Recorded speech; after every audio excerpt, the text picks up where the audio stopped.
Mes shumë mungesave të rëndësishme, Shqipëria humbi kundër Anglisë në shifra 2-0 në Wembley, por në një moment të vetëm, flirtoi edhe me golin e barazimit, dhe atë që do të ishte pika e madhe. Sa i përket mungesës, të gjithë duhet të ndalemi te Mario Mitej.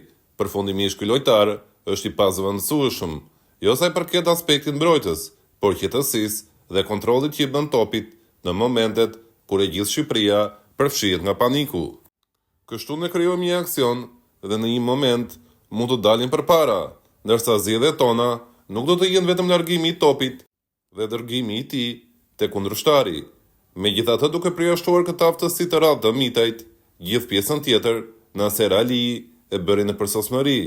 Ky ishte i vetmi futbollist i superiores që po luante me kombëtare në Wembley, mbrojtësi i Ilir Dajes dhe i Dinamos, jo vetëm që nuk zgënjeu, por i zbardhi sadopak fytyrën elitës së futbollit shqiptar.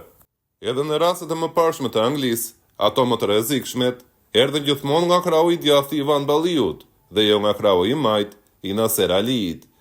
Çuditërisht, mes i mbrojtësit të La Ligës dhe i mbrojtësit të superiores shqiptare, më mirë ka performuar ky i dyti. Edhe një herë tjetër, një dëshmi e qartë se në kombëtare nuk luhet vetëm me emër ekipi, se prej nga vjen.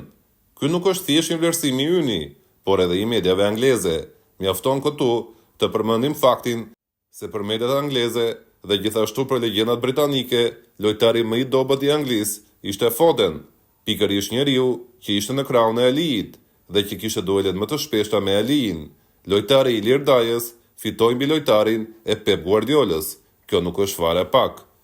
Legjenda Manchester United, Roy Keane, nuk u kursye as pak për Foden, duke thënë: "Nëse ti je një lojtar sulmues, vjen në fushë dhe në një ndeshje që ekipi yt e dominon për 90 minuta kundër një ekipi të Shqipërisë që ishte i gjorë dhe nuk shënon një gol, nuk bën një goditje në port, kjo është shumë zgënjyese. Foden nuk bëri një goditje në port. Nuk e testoi një herë portierin e Shqipërisë. Ishte pas ndikim në lojë, një dështim i madh." Në këtë mënyrë është komentuar loja e Foden edhe nga mediat angleze, të cilat kanë mbetur të habitura nga ndikimi i tij i pakën në lojë. Statistikat e lojtarit të Manchester Cityt ishin këto: një driblim i tentuar dhe 0 i dal me sukses, 0 goditje në port dhe 0 goditje jashtë porte.